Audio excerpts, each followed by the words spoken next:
नमस्कार, स्वागत है आपका 4 PM पर। मैं हूं आपके साथ अदिति। भारतीय जनता पार्टी में कुछ तो खिचड़ी पक रही है। जी हाँ दोस्तों, कुछ तो खिचड़ी बीजेपी के अंदर जो है वो पक रही है। आखिर कौन है नितिन गडकरी के पीछे, जिसके चलते नितिन गडकरी इतनी मुखरता के साथ मोदी सरकार की पोल खोल रहे हैं?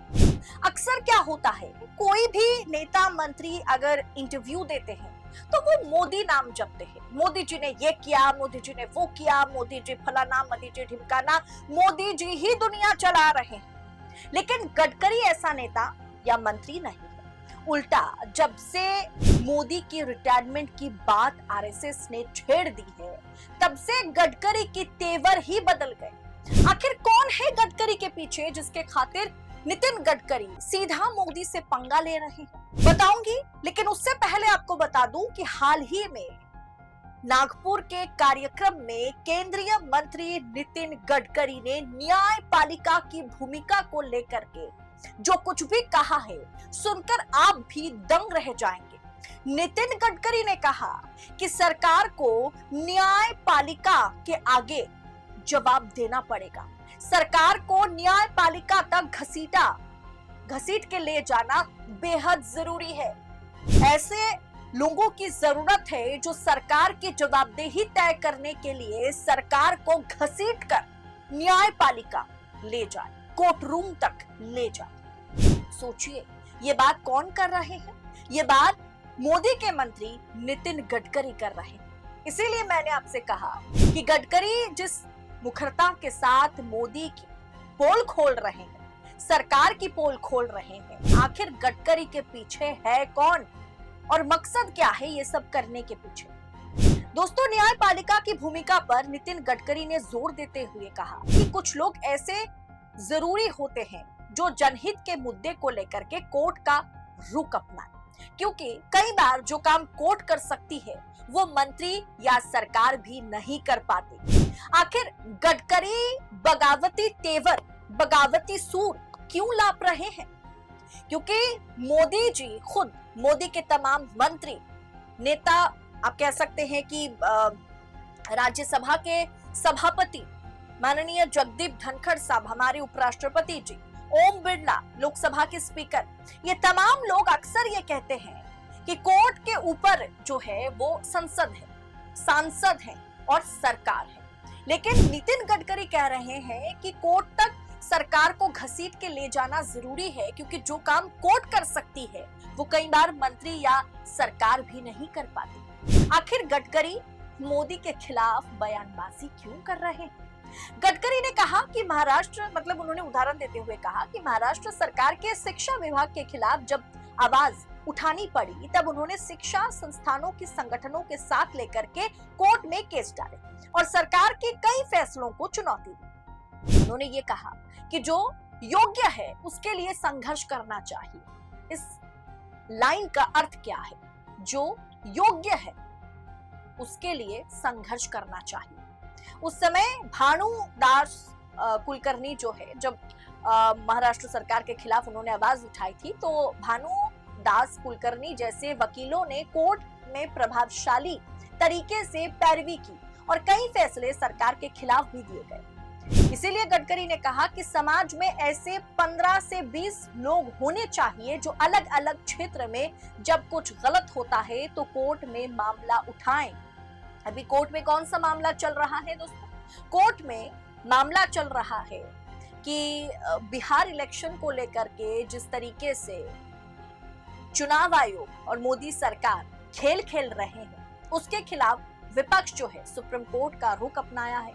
जिस तरीके से दलित, पिछड़ा वर्ग, अति पिछड़ा वर्ग और अल्पसंख्यकों का नाम वोटर लिस्ट से बिहार चुनाव में हटाया जा रहा है, उसे लेकर के मामला चल रहा है। और ठीक इसी समय में नितिन गडकरी का यह बयान सामने आना कि जब कुछ गलत होता है तो सुप्रीम कोर्ट में सरकार को घसीट के ले जाना जरूरी है। इससे ना सिर्फ समाधान मिलता है, उन्होंने कहा, बल्कि राजनीतिक लोगों में भी एक अनुशासन जो है आता है। उन्होंने कहा कि कोर्ट के आदेशों से कई बार वो काम हो जाते हैं जो मंत्री चाहकर भी नहीं कर पाते, क्योंकि लोकप्रिय राजनीति में कई अड़चने होती हैं जो मंत्री चाहकर भी नहीं कर पाते। अब नितिन गडकरी मोदी कैबिनेट के वो मंत्री हैं जो चाहते तो बहुत कुछ है, लेकिन मोदी कैबिनेट में बगैर मोदी के परमिशन के कुछ भी होना, कुछ भी करना पॉसिबल नहीं है। नितिन गडकरी उन मंत्रियों में से हैं, या आप कह सकते हैं कि वो मंत्री हैं जो मोदी के खिलाफ बात करने की क्षमता रखते हैं, जो मोदी सरकार के खिलाफ जाकर के जन कल्याण के लिए या कई बार विपक्ष जिस मुद्दे को उठा रहा हो उसी मुद्दे पर सरकार को घेरते हुए नजर आते हैं। कई बार उन्हें विपक्ष की आवाज में दम नजर आता है और कई बार विपक्ष जो काम करना चाहता है वो कई बार गडकरी कर देते हैं। ऐसे तमाम प्रोजेक्टों पर उन्होंने काम किया है और इसीलिए उन्होंने कहा कि कोर्ट के आदेशों से कई बार वो काम हो जाता है जो मंत्री चाह करके भी नहीं कर पाते, क्योंकि सत्ता में जो मुखिया है वो करने नहीं देते। आखिर नितिन गडकरी के पीछे है कौन? नितिन गडकरी वो नाम है जो मोदी की कुर्सी से मोदी को हटाने की क्षमता रखता है। मोदी की कुर्सी, पीएम की कुर्सी पर मोदी के बाद सटीक दावेदार है और आरएसएस का हाथ, मोहन भागवत का हाथ जो है वो नितिन गडकरी के सर पर है। अगर मोदी 75 पार होने के बाद कुर्सी छोड़ने पर मजबूर हो जाते हैं तो आरएसएस चाहती है कि नितिन गडकरी प्रधानमंत्री की कुर्सी संभाले, जिसमें विपक्ष भी नानुकुर नहीं कर पाएगा। यानी नितिन गडकरी के पीछे आखिर आरएसएस है, नितिन गडकरी के पीछे संघ है, नितिन गडकरी के पीछे आरएसएस के वो तमाम दिग्गज नेता हैं, वो आला कमान है जो नितिन गडकरी को मोदी के खिलाफ खड़ा करने के लिए एक तरीके से तैयार बैठे हुए हैं। और इसीलिए मोदी की 75 पार या मोदी की रिटायरमेंट की बात जब से छेड़ दी गई है तब से नितिन गडकरी को मैदान में उतार दिया गया है कि अब बोलो, जो बोलना है सरकार के खिलाफ, जो आपको सही लगे आप कीजिए। और क्या आपको लगता है कि मोदी को अगर कोई चुनौती भाजपा में दे सकते हैं तो नितिन गडकरी है? आखिर नितिन गडकरी ने जो बात कही है कि ऐसे कुछ लोगों की जरूरत है हमारे समाज में, ऐसा विपक्ष हमें चाहिए जो वाकई सरकार को कोर्ट तक घसीटे।